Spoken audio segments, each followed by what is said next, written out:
You are listening to the Hiking Radio Network, where we talk the walk with shows by hikers, about hikers, for everybody.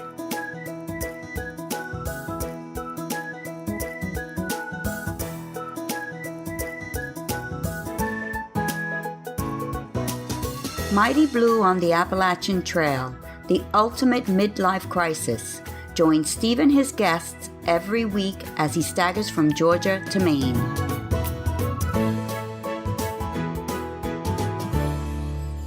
Hi everybody, Happy New Year, and thanks for dropping by again to Mighty Blue on the Appalachian Trail, the ultimate midlife crisis. We're on to episode number 125 this week, and our guest is a real-life spy. Well, he spent many years at the CIA, so that's what I'm going to call him.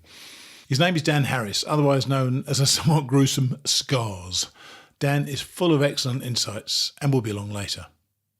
Now, I've run out of the class of 2019 volunteers, and I didn't really want to start a new section of the show, so I thought I'd put in a bit of an interactive middle section in the run-up to my 2019 thru-hike. As many of you already know, I'm intending to go again this year, and as it was with my previous hike, my preparation has been pretty much non-existent. In fact, it has been non-existent. That said, I've been in Spain, and I can't really order stuff online to be sent here, so I've been putting it off prior to my return to the States at the end of January or the beginning of February. Then I'll take about 3 weeks to prepare for a start, either at the end of February or the beginning of March. I kind of know what I want to take with me in general terms, so a lot of that initial stuff is out of the way, and I know what doesn't work for me, and I kind of know what I want to use. Nonetheless, this middle section will be a few thoughts on preparation and requests for assistance in choosing the stuff that I take with me. Today, I'll tell you what I've already got from my first hike and what I think I'll take with me again and what I still need to buy. It's that last bit, and possibly the middle bit where you may change my mind, that I need some help with. Anyway, I won't go on about it now. I'll get to it once we've listened to Dan. Lastly, we're moving on to The Year We Seized the Day by Elizabeth Best and Colin Bowles. This week, we've reached their 23rd day. Now let's hear from Dan Harris, or Scars. Here's Dan. Okay, I'd like to introduce you to Dan Harris, or Scars. Hi, Dan, how are you? I'm doing great. Happy New Year. Oh, well, it will be when this comes out. Yes, exactly. Very good, very good. Good time stamping there, yeah. We're actually recording on the Sunday, this December the 30th. I think actually, Dan, you must be our first ex-CIA man. So let's start there. How long were you in the service and when did you retire? So I was in the service 32 years and I retired in 2016. Yeah, so it was quite an experience. I may not be the first one. It may be that others just didn't tell you. You know what? As soon as I asked that question, I thought to myself, you may well be the fifth or something like that. Yeah, And do you think that the service prepared you for what you had to face on your hike? You know, I think that it was both a positive and a negative. I mean, in some ways, you know, let's face it, the CIA, we don't do a lot of walking. We may be the first in, but we usually fly in or drive in. You know, hiking is not really our forte. So in that regard, I really had little hiking experience or frankly, even camping experience, a little bit when I was a kid. But before that, in all honesty, not too much experience before I got on the trail. So in that regard, my prior work didn't help. But I'll tell you, the one great thing about the agency is that you are, you know, sort of constantly challenged. There's things you have to adapt to new environments and to new conditions. I'm sure. And so that certainly was, a great help when I got out there on the trail. I thought it might be actually, and while obviously I won't expect you to, or even want you to tell us really about what you did, I would imagine that thing of facing problems and resolving them was a great skill you learned in the CIA, which probably you did put to some use when you're out there. But I want to go back to what you said just now. So your hiking experience was very limited, or as a child. When you considered doing the hike, how did you imagine it would be? And really, why did you consider doing the hike if you'd never been a hiker? Yeah, it was sort of interesting. One of the guys who worked for me, actually, when I was over at the Defense Intelligence Agency for a short period, he was the fifth great grandson of Meriwether Lewis. And he had raised with me the concept of doing the thru-hike. I had never even heard the term prior to that. And so Right. it was sort of interesting because, he had raised this and it just kind of sat with me. And at that time, it wasn't really that appealing. But then when I was sitting out in Istanbul with my wife, and she was very busy at work, and of course I was retired, I was just doing some writing. I thought, what can I do that was sort of exceptional, something that was I thought would be sort of remarkable to carry on after so many years of visiting so many places, basically seeing the seven wonders of the world. And I thought, what can Sure. I do? And I had been doing quite a bit of just hiking around Istanbul and the Belgrade Forest. And I thought it might be neat to try this out. And so I started to sort of explore and to look into the YouTube channels and read some of the books and that sort of thing. And I really it was like a bug, And so I got the bug and I thought, How did it grab you then? In what way did it grab you? Was it the adventure of it? Was it romance? Or was it really just a difficult challenge to accomplish? it was a difficult challenge, but also I really thought it would be this exciting experience to be back out in nature. I grew up hunting and fishing and doing those sorts of things with my father. And so I really thought it'd be an opportunity to experience nature, just as the trails sort of described that it is. And so I really thought, wow, this would be, it wasn't really about the hiking and camping. It was about being out there, seeing the wildlife, sort of experiencing the unknown, again, adapting to new environments and frankly, to meet just new people again, folks Sure. that I had never would have met, in my former life. So I thought, oh, that'd be really interesting. Yeah, we're going to come back to that in a minute, actually, because you saw and I had this conversation a few weeks ago with somebody where they saw all the video, all the YouTube channels, and they read all the books. So they had in their mind and in their imagination what the trail would be like. How did you imagine it would be? I've had a sort of a false image. I really did sort of think of this, not romantic in that sense, but romantic adventure sort of experience where I guess I didn't really foresee all of the challenges as far as weather that we had and some of those things. I really sort of, again, didn't focus so much on the hiking day to day. I really had this false image of sort of a nature walk, I would say. And that, that was quickly sort of stolen from me after we, faced the weather that we had this year. Yeah, you started quite early, didn't you? Like Bruce, you were quite, in fact, I think you were about the same time as Bruce, mid to late February, was it? Or late February? Exactly. So I started at Amicalola on the 24th of February and then started up at Springer on the 25th. All right. So you imagined it to be one thing and it didn't turn out that way. In what ways particularly did it not turn out that way? I think the biggest thing was I really had no idea of, I guess, my own limitations regarding this. I was challenged during it. It was completely different. I went into this saying, oh, I'm a thru hiker. I'm pretty much a purist. I'm going to, pass by every white blaze. I'm going to be out there. I won't be going into town. I won't be, staying at the hotels and that sort of thing. I didn't want to stay in the shelters, which I didn't too much of, frankly. But I really kind of thought, okay, I was going to be a purist, and nothing could have been further from the truth. I mean, my hike was everything but that. And so I just had to adapt and adjust. And I tell you, I was definitely challenged with, in a number of areas by the hike. I'm sure. Now, you said that somebody mentioned hiking. But did they mention hiking the AT specifically, or hiking any long distance trail? Or was it really the AT was the only one in your mind?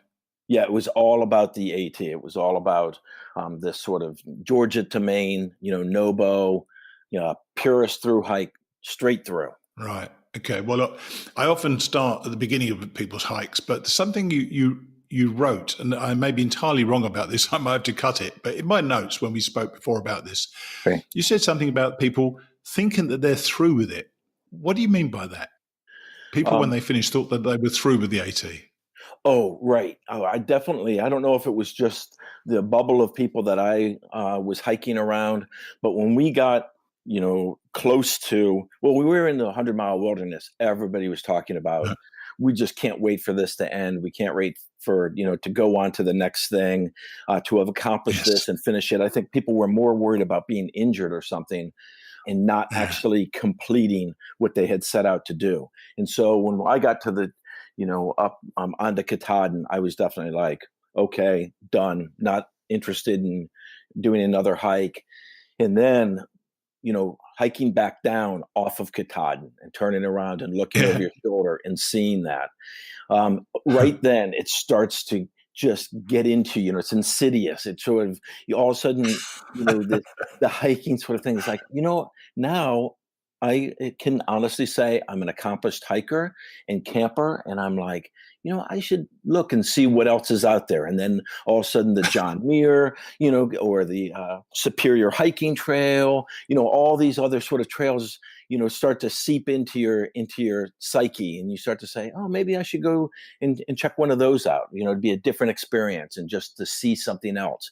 And frankly, to reestablish yourself in the community. Because I can honestly tell you the best part about the hike was definitely the people that are out there, that are around the trail, the people you meet in town who are super supportive. And, they want to be part of your hike. They want to be part of this community. And that's really cool. It's not something I had. I mean, CIA, it's a loner's world. You're lying to everybody. You're sort of hiding in the shadows. You obviously have a lot of relationships, but most of them are false. And out there, it was just the opposite. People took you for who you were. People just, were who they were out there. And at the end of the day, they were much more sort of true or real. And that was, of course, very new to me. Yeah. You know what, when you said that, and I made those notes about people thinking they're through with it, I sometimes wonder whether some of the new class of 2019, obviously, which I'm going to be a class of 2019 as well. And obviously I know what it's like when you do this, but I sometimes wonder if people realize what they're letting themselves in for, because this will stay with you forever. It's not, you're not just done and then you forget about it. It just, I think about it every single day of my life. There is not a single day that I do not think about it. So, and I think most people who do this have a very similar experience. So it's not just the 6 months. In my case, I think you did it about 5 months, but it's not just that. It's everything else that goes with it, isn't it? It really is. I was thinking about that before we started, and I was thinking back a year ago. Where was I? What was I doing? All the preparation. It was so, exciting and sort of looking forward to this. On one hand, I wasn't really nervous in the sense that I guess I never sort of foresaw what some of the challenges would be. So I was just totally consumed in the preparation and, again, the sort of, romanticized sort of vision of what this epic journey I was about to undertake. And I'm really super excited for, frankly, all the people who are listening here and otherwise who are doing this preparation and are thinking, okay, when am I going to start? And what's the weather going to be like this year? And all of those sorts of things. How do I hang a bear bag? And all those great things that you do. Are my shoes going to give me blisters? I mean, it's just all of this preparation work. And it's a super exciting prelude to this sort of epic journey. Really is. I'm actually going to come back to the beginning in a second, actually. But who did you actually? I seem to remember you said. Did you summit with your wife? I did summit with my wife. So random, she joined me at the beginning. In fact, I can't say she saved my hike, but I can honestly tell you that her presence those first 5 days, for coming out of Amicalola and then going on to Neal Gap, really helped because, I'd never been claustrophobic in my life. And all of a sudden, like on the second night, it was cold out and rainy. And I'm laying there in this yellow dome. I had the copper spur, right? And so it's just, this orange sort of glow all around me. And it was, and I started to get claustrophobic. And I'm like, I've got to get out of this tent.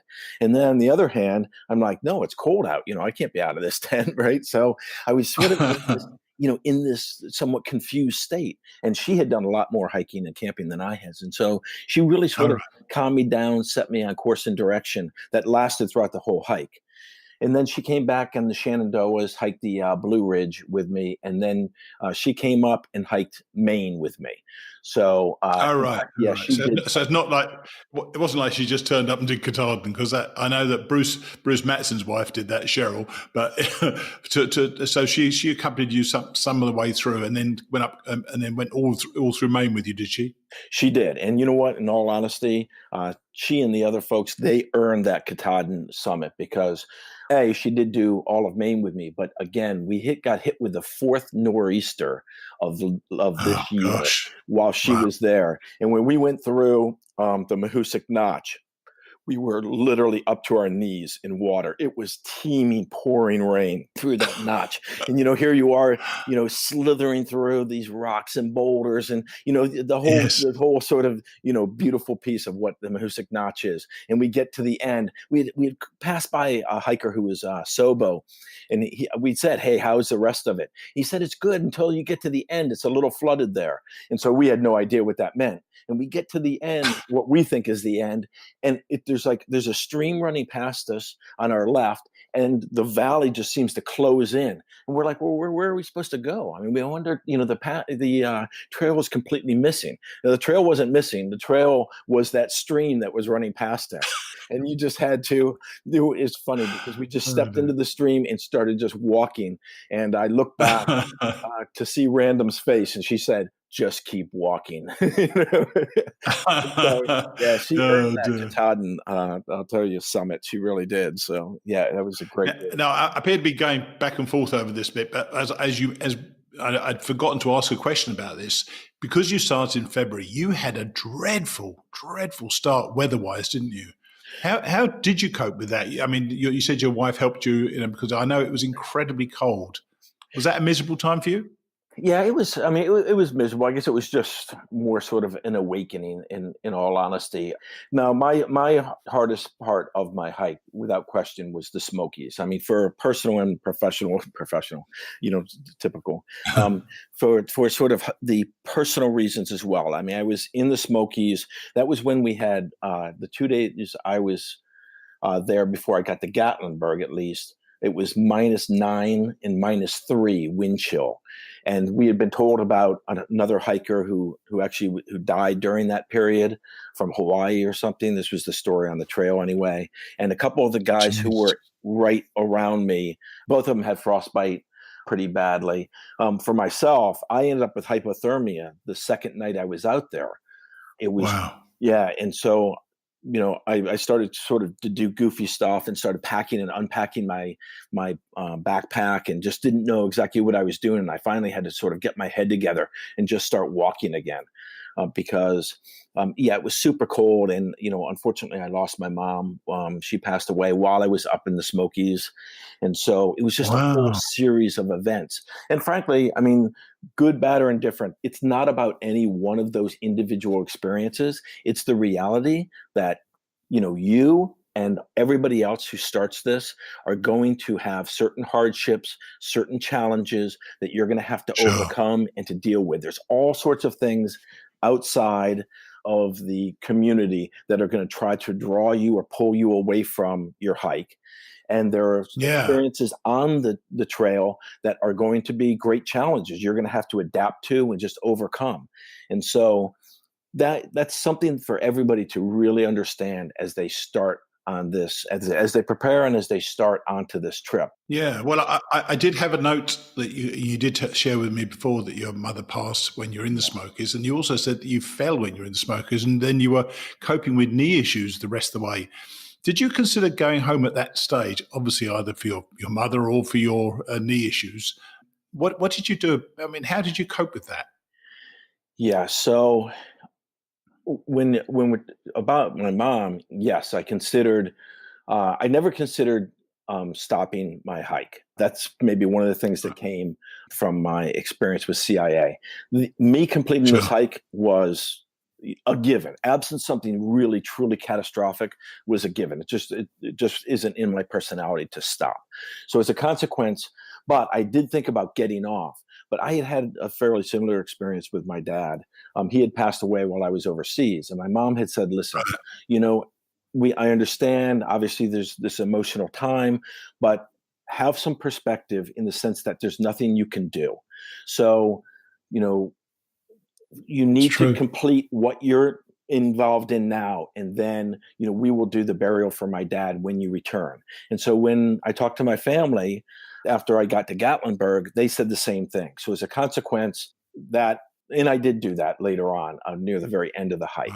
But I didn't consider, because of that, I didn't consider stopping or going for my mom's burial until the very end of my hike. As far as the injury, I never considered quitting because of that, but I did go into Gatlinburg, and I lost 17 pounds in 15 days, and I was really dehydrated.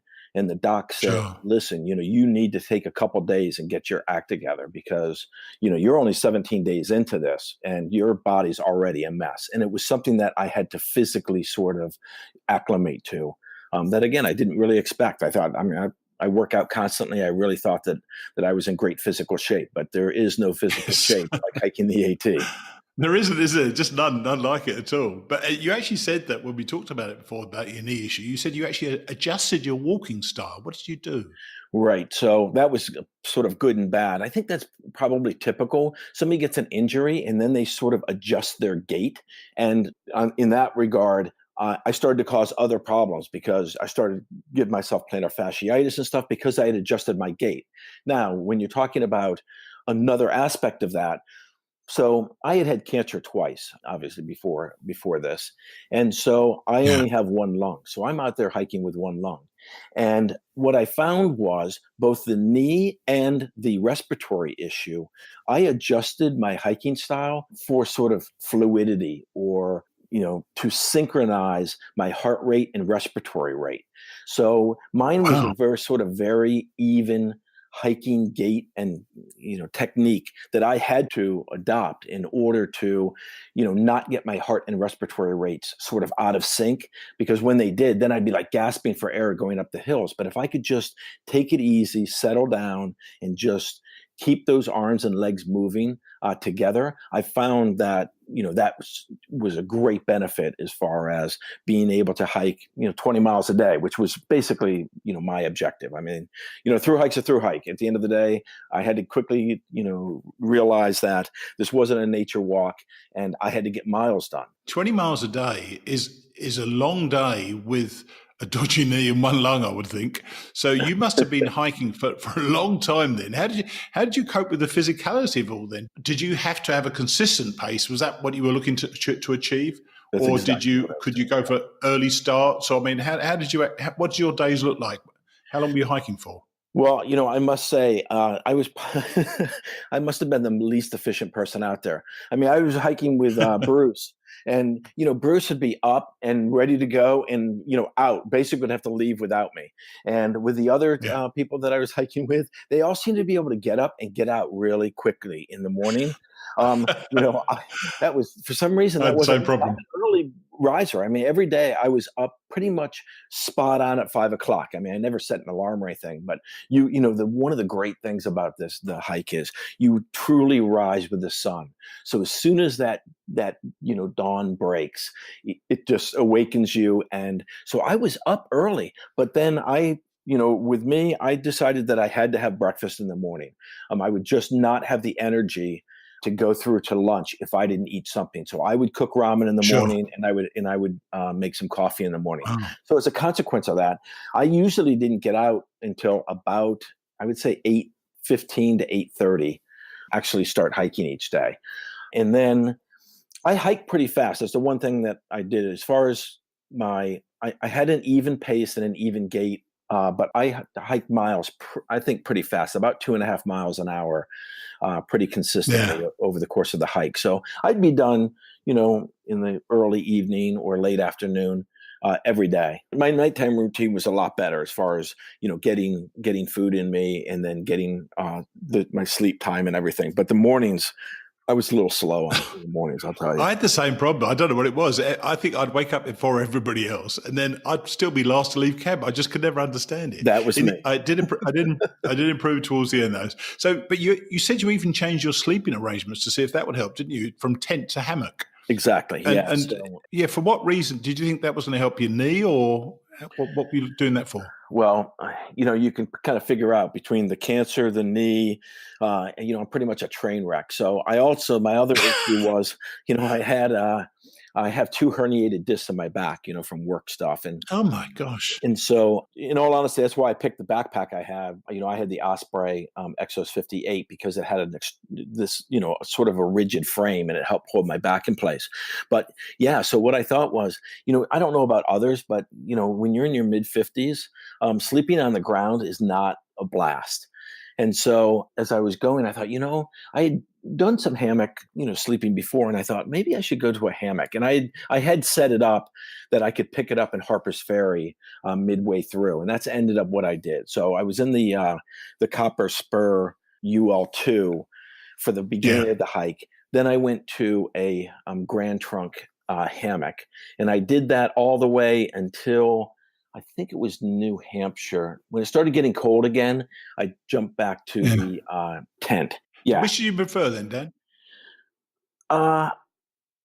Boy, that's hard. I think I probably preferred the tent. Even though sleeping on the ground is what it is, I got a Sea to Summit pad that I really liked. Yeah. It did keep me up off the ground, and I just got comfortable sleeping on the ground. So I think I like that better. The problem with the hammock, and I really did like the hammock for all those people who were thinking about it. It works, I had a bunch of people, Crockett and Footloose were both in hammocks the whole time I was with them. And, they loved it, and it did great for them. And it was fine for me too. But the one issue I had with the hammock was I couldn't get that 30-degree hang all the time. So as a consequence, I'd usually be constantly sliding back and forth because I couldn't get the hang right. I'd get something where I was too crunched up or too stretched out. So for me, it just, I think I was better off on the ground. And the other thing was, it was so wet this year. It was nice, since I was in the UL2, to have the space to bring my, my backpack and all of my gear inside with me, and be able to manage all that, cook in the vestibule, and just, it just seemed to manage the gear and everything with as much rain as we had this year. I was just better off. It becomes your home away from home, though. Don't you think it becomes your home away from home? My tent, I felt very cozy with. And funny enough, I got a single man tent. I'm getting another one for my trip next year, and I'm going for a double person tent. I just want the space. I just thought I was a little bit restricted for space, but I loved being in there. I genuinely did. And they're super light. I mean, I don't know what that UL2 is, but I want to say it's like 2.5 pounds or something. It's just not a lot of weight, even for the 2-person tent. So, frankly, I had a bunch of others. Spiders. She was in a 1-person, and hers was a Nemo, and it did seem to have a fair amount of space for one person. But man, there's nothing like that 2-person tent, just to be able to have all your kit inside with you. Exactly, I agree with that entirely. Now, when you came back home, what were you like? Did you find yourself getting to grips with it all, with normal life quickly, or did you miss stuff about the trail? So yeah, as we had talked about already, the trail did speak to me after I got off, and I had sort of a yearning to go back on it. I can tell you, I was definitely at a slower pace, just mentally, and as I dealt with things, and I didn't like the pace of the rat race, the Matrix, as some want to call it. Isn't that surprising? Didn't that surprise? Well, it surprised me how the pace of everything almost not frightened me, but it certainly shook me when I got back into it, and I'd forgotten how fast life was before. Really, truly, and how short people are with one another. It's like out there, you're always helping the other person out. Hey, if somebody would be short on food, or somebody would need a light, or whatever it was, and you're constantly normally just helping each other out. You're out there together doing the same activity, and then you get back into society, and everybody's going different directions. You may be walking in the same direction, but you're headed mentally in 50 different directions. So you don't have that sort of commonality. And so as a consequence, there's not the rhythm and the pace and the enjoyment, frankly, of life as you're walking in the concrete jungle as there is out in the AT jungle. Absolutely. And funnily enough, you mentioned earlier on that being in the CIA, it's a solo endeavor in many ways. how did you use your solitude on the trail? Because you do get a lot of solitude on the trail, don't you? How did you use yours? So, that was another area, frankly, that I, probably was a bit disillusioned about as far as when I went out there. I thought I was going to resolve all of these issues, right? I mean, let's face it, in my Yes. line of work, I had seen a lot of people die. I had a lot of colleagues Yeah. die. I had friends, all these sorts of issues that I thought, I'm going to go out there and I'm going to resolve issues by, in my solitude and in my head for all of these months. I'm really going to resolve those things. That wasn't the case at all. I don't know that you really resolve those things any more out there than you do at home. But what I did find was sort of you find an inner peace because you are spending, doesn't matter even if you're hiking with a tramily, at the end of the day is when you're hiking, you're pretty much by yourself. And for me, for some reason, I didn't really use music too much or podcasts and other things. Like there were all these other folks who kept telling me, you got to listen to podcasts, you got to listen to music, it'll help you. And I did find later on in the hike that was true, but I was really sort of lost in my own sort of world and in my own head. So, I can honestly say that having had the experiences of, I guess, the solitude in my work life, I was sort of at ease with myself or at peace with myself when you're stuck in your own head for, 10 or 12 hours a day. Yes. Yeah. Yeah. And funny enough, it was strange to me. I mean, I was a big podcast listener before I went on the trail, but Right. and I think I've told this to listeners before. I only started listening to music or podcasts from about 800 miles onwards because I was driving myself crazy, just talking to myself and thinking about things as time was going. But as soon as I started listening to something, put the headphones in, I Right. felt disconnected from the trail. So there's a balance I think you need to You're strike right. somehow. Exactly. Have the sounds of the trail around you, and then perhaps listen to a bit of music for a couple of hours or something like that. And I don't think I ever quite got that balance right. Yeah, I found that when I was in a particularly challenging area, whether it was the sort of rock climbing that you have up in New England or some of those long days of, just wet in Virginia or something. Sure. When you had a particularly challenging day, that's when I found that, the music or the podcast would sort of take you out of that and you would just sort of stop for a minute for, chow or a drink or something. You would realize, oh, I've just hiked 2 hours and it seemed like 15 minutes. So so that helped a lot. When, some distraction when you're in those particularly challenging moments is actually really welcome. Yeah. And actually, and I was going to ask you about your trail name, but I suspect it's something to do with the fact that you've had cancer. Is that correct? Yeah.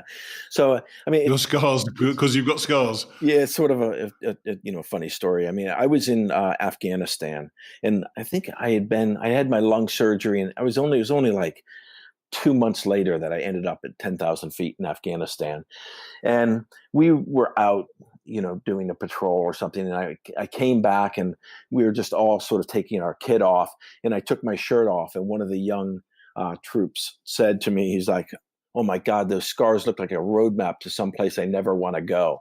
And so it was sort of funny, and so people just laughed about it. And it became just sort of a nickname, Scars, in that instance. And so when I started the hike, I didn't live the cancer, piece. I mean, everybody has to sort of address these issues in their own way. For me, Sure. I didn't Sure. find that identifying myself with a disease was sort of mentally healthy for me. So I never got involved in that.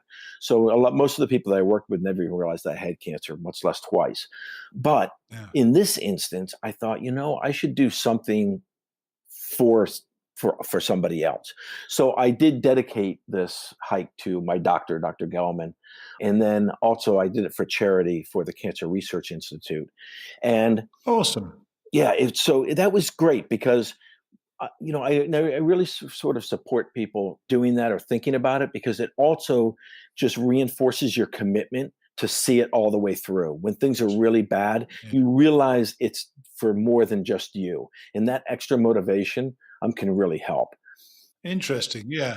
But that is interesting that I actually did something for my local charity as well. And we raised quite a bit of money as well, which was quite nice. And I did feel that slight responsibility on me to finish it because I knew how much money was riding on it. So Right. it does give you something extra to think about, doesn't it? It really does. And, I think it was Dixie who had said, when you decide to do this, tell everybody, let everybody know, because A, they'll be your support structure, but B, it also, since you've committed yourself and you've told everybody, you don't want to be a quitter. So as a consequence, That's now that right. everybody knows That's right. and they're looking at you and looking to you, so that was like with me when I set up my YouTube channel in order to support the charity. Yeah. Back to my name, I just gave myself the name Scars because I created the YouTube channel Through Hiking with Scars. I sort of needed the name for that. I thought, in all honesty, somebody might give me a different trail name when I was out there. And as long as it wasn't something stupid like Spy Guy, I was like, okay, that'd be, that would be great. But I guess because, the name sort of, it wasn't pretentious, that's for sure. And it had sort of, it was built around something that was reality, as a consequence of all of my surgery. Yeah, I tell you, old Dixie, she does say, she's got a very wise head on young shoulders, isn't she? She does say a lot of bright things. Now, talking about the people on the trail, you mentioned the people on the trail. The people you met, were they the type of people you were expecting to meet, or did they surprise you? They surprised me a lot. And I think they probably were the people I thought I was going to meet in sort of as one group. I mean, it's hard to say, that, let's face it, everybody out there is as different as they are in the rest of the world. But I sort of, the image of, people who can spend, 6 months out just hiking in the woods. I think the false image is, these are sort of hippies and this sort of thing. They're just out, smoking dope and having a good time and chilling and that sort of thing. And there are some folks out there, that are like that. And I'll tell you, they surprised me. I think we all have our biases. But they were still great. But weren't they still great people? They were fantastic. They were always helpful. Exactly. And I think my judgment button took a massive battering when I was out on the trail. You get very humbled very quickly by how kind everybody else is out there, don't you? Absolutely. I mean, these folks, I probably, like I said, we all have our biases, and I probably would have dismissed, a bunch of these people in my other life, without even thinking about it. And then I get out there and I realize these people are my savior. I mean, they are giving me this great advice and counsel. They're great friends. And so it was, truly, I wish I had done this at 20, in all honesty, because I would have been a better person, a better manager, a better professional, had I really had that experience at an earlier age. In all honesty, that's one of the great takeaways for me, was just not judging people by, what your image of them is. I did it when I was 61, and I'm glad that I did, and I'm happy that I did do it when I was 61. But I can tell you that when I realized how difficult it was, I said to everybody there, all these youngsters I was speaking to, you really need to make sure this goes to the top of your resume. Because if I was a manager looking for somebody and I knew what this was like, the commitment you guys have shown to this is extraordinary. And I agree with you. I would have been a better manager if I'd done it earlier as well. I totally agree with that. And you hit such a great point. I talked to people about it as well. I was the curriculum director for all espionage training in the States. And so I dealt with sort of the hiring, training, and retainment of, young professionals in the intelligence world. And I told a lot of people out there, I said, listen, you need to appreciate how important this experience is to your professional life too. This should be at the top of your resume, because there are not many people who are completely dependent upon their own judgment, their own determination and dedication and focus. These sorts of traits are huge. This isn't what you're going to get in college. These sorts of traits are huge when you're going into a workforce, and you're going to face all sorts of challenges that are different than this, but at those core principles are really reinforced when you do something like this. And it makes people just that much better employees and people, frankly. Yeah. Well, look, I'm glad you came on to talk to us about it. I'm going to ask you one last quick question, though. Will you do another long hike, or are you just going to go hiking now? Because you've done your through hike, or are you looking to do like a PCT or a CDT? Well, Okay, so on the one hand, it's sort of a point of negotiation with Random right now. She still has a couple years left before she can retire, so it's not. Right, I'm right, not facing a long hike in the immediate future. However, right. we are talking about maybe doing the PCT, and if we did the Oh, PCT, cool. we'd have to do the CDT because why would you do two and not all three? So Silly not to. Silly not to. right, so I'm That up is for it. awesome. I'm That game for is it if it comes up. But I think this year I will do. I'll probably try to go out and do the John Muir or do, one of the other trails. And I may even touch yeah. the AT again. I don't know. When I thought about, I wanted to, the window of opportunity I feel is closing on me somewhat. I'm 66 now, and I, while I could go for another 10, 15 years, Yeah. maybe, but maybe I won't be able to. So I wanted one more trip, and I know I can't take the elevation. So the CDT and PCT were out for me. So the AT, then I thought to myself, I've done that before. But then I thought, I'll have an entirely different adventure this time. It will be totally different. And if you were to go again, you'd have a totally different adventure, wouldn't you? Yep. It was Yeah. the AT. I think that's one of the great things about the AT is that it's just constantly changing, constantly evolving. Yeah. The people are different. The experiences are different. I look at the people who started like 2 months after me, and their hike was entirely different than my own. And so it's really sort of neat that is one of the, and it may be true with the other trails or not. I just don't know because I don't have the experience on them. But the AT evolves, and frankly, so do the people on it. That's right. Yeah. Well, look, Dan, I really appreciate you coming on and chatting with us about it. And hopefully we'll catch up again soon sometime. Fantastic, Steve. I look forward to it. Okay, buddy. Take care. Take it easy. Okay. Bye. So, our spy had some pretty good observations, I thought. In many ways, it was a bit like a shared experience for me. We seemed to draw many of the same conclusions from the trail, and you may have noticed that I was often agreeing with Dan. Never more so than when he talked about the need for younger hikers to feature a thru-hike on their resume. He was talking about how people had to use their ingenuity to overcome challenges, and what a great training ground the AT is for that. Absolutely no doubt about that at all. And I love the self-deprecating way he said, between the cancer and the knee, pretty much a train wreck, referring to himself. I thought that Dan had some great pointers to add to our constantly evolving discussion on the show. After all, we're trying to glean some of the best info from hikers who've done it for hikers who are hoping to do it. Thanks, Dan. Now moving on, it's me. As you know, I'm off in a few months for my second AT thru-hike, and given that I'm going fairly soon, I thought it might make sense to start giving it some thought. I know that many of you are aware of another one of our Hiking Radio Network programs, Returning to Katahdin, and you'll be aware that I followed Bruce Matson on his journey in 2018. Bruce was a great example of preparation. In fact, many times we were poking fun at each other, me for his over-preparation and him for my under-preparation. That said, I think that Bruce largely had it right, and I've had to consider how badly I prepared last time. I should say, though, that I was still able to complete the trail last time with about zero preparation, and had I known how tough the trail was going to be, I'm not sure I would have gone. This time, though, it seems a whole lot different. I'm aware of the importance of restricting my weight as much as possible to give myself the best possible chance that I can complete in 2019. So, with that in mind, I thought I'd reach out to you, my listeners, to help me in my preparation. After all, I like to think that we're all in this together, so let's put our heads together and see what we can come up with. This week I thought I'd start by telling you about some of the bigger stuff that I already had from my first hike. I've got my pack. It's a Gregory Baltoro 65, and I loved it for the pockets that it had, though I must confess that it's starting to look a little ragged right now, and I'm not really sure it will take a full journey. It also weighs more than 5 pounds, so it may make some sense to get a different one. So that's pretty much my first request. I'd like to ask for suggestions on the best pack and why. And by the way, while I think about this, if you'd like to reach out to me via email, that's fine. You can email me at steve@mightyblueontheat.com. However, to make this a really interactive show, why don't you go to mightyblueontheat.com/contact, where you'll see a button that you can press and record a message of up to 90 seconds for me.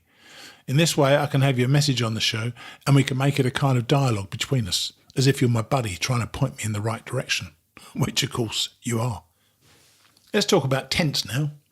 I currently have a Tarp Tent Rainbow. This was great for me on the Appalachian Trail in 2014 and subsequent hikes, but I'd really like a bit more space. I think I should have bought the tarp tent double rainbow, which I still could get, I suppose. As the name suggests, it can take 2 people or just me with a bit more space around me. Mind you, I'm also tempted by the Z-Packs duplex, which is fiercely expensive but seems to check all the boxes of comfort and lightweight at the same time. Once again, contact me if you have an opinion, particularly if you've used one of these or if you'd like to suggest something else. I'm not wedded to any tent right now, so your support will be vital. Now, I know that if I go for the Z-Packs, I'll have to use trekking poles to set it up. For these, there's already a clear winner for me. The Black Diamond Alpine Carbon Cork trekking poles were awesome, and I would have carried them all the way to Katahdin had I not stupidly left them in somebody's car. What an idiot. I'm looking forward to meeting up again with a brand new pair of those babies once more. So that's my start point. The tent and the pack are my most urgent needs right now, so please give that a bit of thought and let me know. The more we interact on this, the better equipped not only I'll be, but listeners to the show will get a bunch of good advice as well. And don't just restrict yourself to that, by the way. I know I'm looking for some good clothing this year and will be on the lookout for some advice on that as well. As the weeks go on, I'm going to give you my build-up and what I've done in terms of preparation, and hopefully that's going to make you realise the stuff you need to think about when you go on one of these hikes. So don't forget, go to mightyblueontheat.com/contact and leave me a message. Now we're on to day 23 of the year we seize the day, and if I'd already recorded it, I could tell you what it's about. But as I haven't yet, you're going to have to wait to listen to it, like I will. I'll see you next week.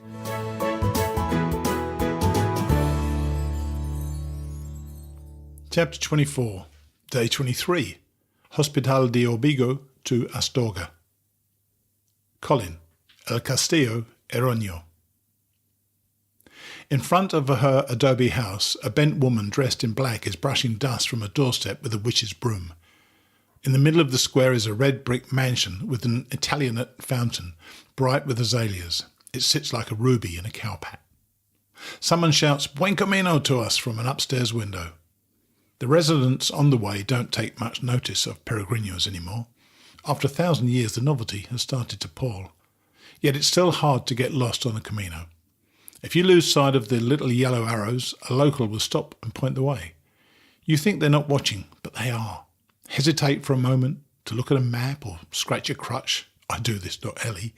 And a Spaniard is at my side in moments, grabbing me by the arm and pointing me back to the Camino. We're on our way to Astorga. See it sitting there in the distance, an old Roman town built on top of a hill that lies on the plain like a sleeping cat. The previous day's events sit heavy with me. She has seen what I've been trying so hard to hide, that I hurt, that I'm vulnerable. That's when I'm most dangerous. Like the Phantom of the Opera, see me without my mask and I know you will never love me, and I can never love you. So instead I will try to drive you out. Behind this charming exterior there is a monster, at least that's what I think. Did I bait Ellie a little yesterday before the fight started? May have done. Perhaps. Then she fell for it, didn't she? I wonder if Ellie thinks this is just about my wife. God knows she has a few enough clues to go on, and the loss of a wife is something people can relate to. But what has confronted me here is the guilt of having loved another woman more, the regret of not knowing that I could feel that way about anyone, and the grief of not having that love returned. The self-loathing at having betrayed someone I had shared my life and history with for so long. I did love her, but not passionately. How can I ever explain that to my daughters? I believe now it was that knowledge, never expressed, that broke my wife, not the leaving of her. The morning is hot, the plain yellow with sun and dust. We stop in a little village for cokes, see a French guy with a donkey heading in the opposite direction. He has wild, curly hair and a beard, and an interesting face. At first I think he's local. He stops for a coffee and talks to Dan, the Canadian, also known as Clark Kent, who can speak French at least as well as he can English. Dan, gentleman that he is, listens intently and translates for us. He is, he says, from Le Puy. 4 years ago, an 18-year-old drunk driver hit him in his car and left him in a coma for a month. They told him he would never walk again. He did. 2 years later, his wife died of cancer. Before she died, he promised he would walk the Camino for her, go to Santiago and say a prayer for her in the cathedral in Santiago. And this is what he has done. Now he is making his way home to France the way he came. He says she has been walking with him. He saw her, he says, in Santiago, just for a moment. Don't you feel angry? Don't you feel sad, I ask him, for all that has happened to you, to your wife? Angry at God, angry at the drunk driver? He shakes his head. To be angry, you must think you understand how the world works, what is real and what isn't. How can we know? Life is a mystery. How we came to be here, where we're going. Nobody really knows, not the Pope, not the Dalai Lama. They're all just guessing. So how can I presume to know how life should be? Why should I be angry at myself, at you, at anyone? He gives us a soft smile. He knows we think he's crazy, but there is an aura of serenity about him. I like him. I wish my French was better. His name is Robert Bonami. It's the first and last time I ever meet him. Astorga is the last time I will see Francesca also. Francesca is the woman in the wheelchair. She has come from Rome to make her final pilgrimage in the way she has chosen to die. She is brave. Her lover is incredibly strong. We have seen them several times labouring along stone tracks. In his breaks he stands a little aside and smokes cigarettes. Until these last 3 years I've never known pain before, not like this. I did not have a lover with MS, was never hit by a drunk driver or beaten anorexia days from death like Ellie, had my wife die slowly of cancer. I wrote about some of these things in fiction, perhaps imagined them in my own head, but never understood then what black, soul-destroying pain was. I think I have a much better idea now. Yet I cannot imagine the inner lives of Francesca or Robert Bonami. I shy away from these people a little. I don't want to imagine their pain, so I take a step back. We do not go to the albergue in Astorga. My publishers have organised an interview with a newspaper from home about my latest novel, written under yet another name.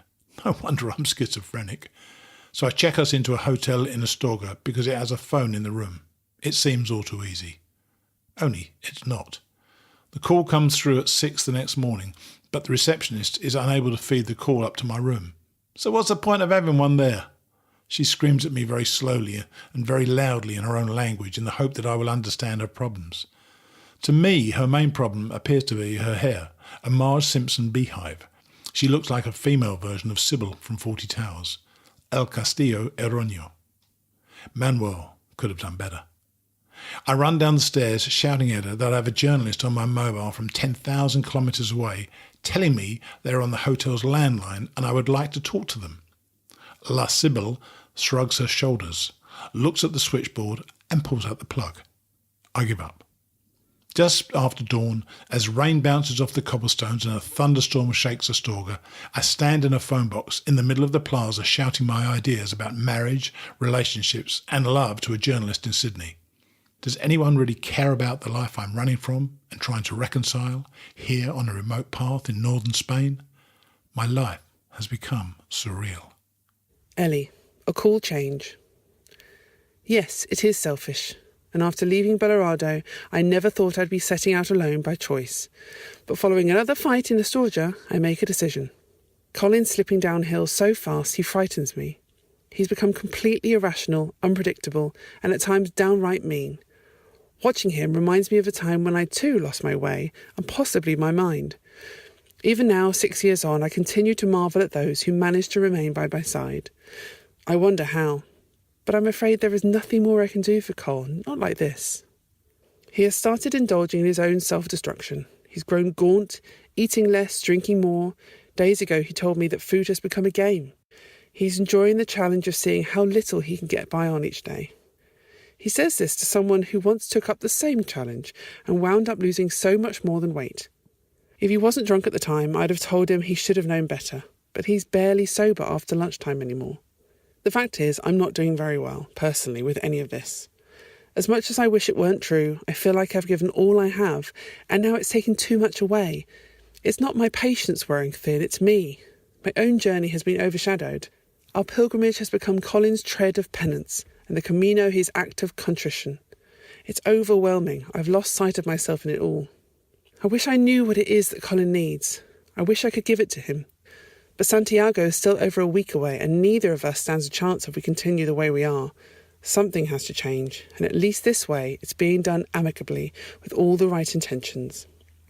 I spend hours sitting before the Bishop's Palace in Astorga thinking about the decision and choose my words very carefully later that night. 2 days apart to get perspective, refocus, gain strength and confidence may well be the best for us both. Perhaps then I can offer Colin more than I can now. And perhaps by Villafranca, he might have managed to find some peace or progress of his own. Yes, it is selfish, but I'm determined not to feel any guilt or shame. It's a decision I need to make.